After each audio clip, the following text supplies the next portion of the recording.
Workers were mending the broken track.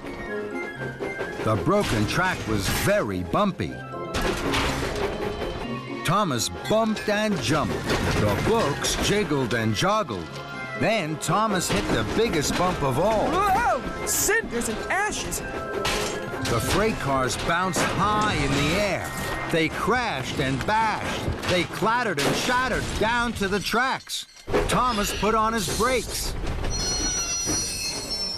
The books flew high and wide through the air and landed all over Farmer McColl's field.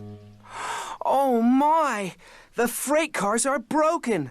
The storybooks are all over the field, and the children now won't have their special story time. And it's all my fault. I was in such a hurry to be on time, I didn't want to wait. I should have waited for the books to be covered, and I shouldn't have taken the bumpy branch line. Oh, dear. Fizzling fireboxes. What am I going to do? Thomas looked at the storybooks. The sun was shining on them. The books looked even redder and greener and bluer than they had in the freight cars. The storybooks look so pretty in this field. I wish the children could see them. Then an idea flew into his funnel. I'll bring the children to the storybooks. They can have a picnic story time in the sunshine. That really will be special. So, Thomas puffed off to collect the children. First, I must collect Annie and Clarabelle. Victor and Kevin were busy at work as Thomas chuffed into the Sodor Steamworks. Hello, Victor. I'm here to collect Annie and Clarabelle. I'm going to take the children to a special picnic story time in the sunshine. That's a wonderful idea, my friend. The children will like that. They always have their best time with you, Thomas. Thomas was pleased Victor and Kevin liked his idea. Later, Thomas huffed happily out of the steamworks with Annie and Clarabelle. Thomas puffed proudly up to the library at the town hall. The children were waiting.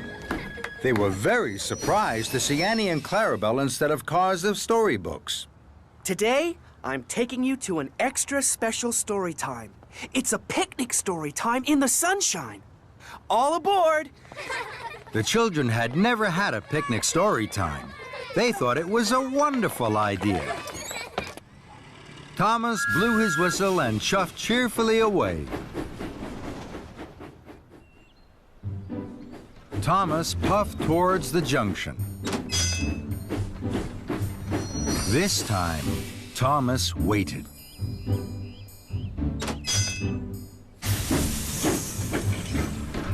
Then he took the branch line back to Farmer McColl's field.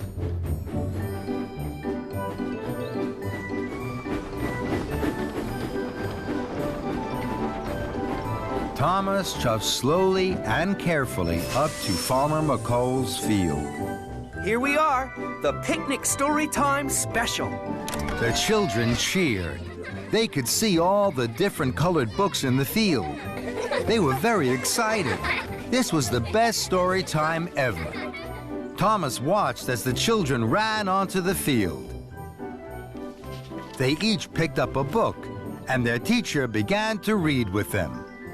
This is a story, children, all about a little boy. A little boy who didn't like waiting. He didn't like waiting because he thought he'd miss out on all the good things. But then he found out that good things are worth waiting for. As the story began, Thomas looked at all the happy children. He smiled his biggest smile. The children's picnic story time really is worth waiting for.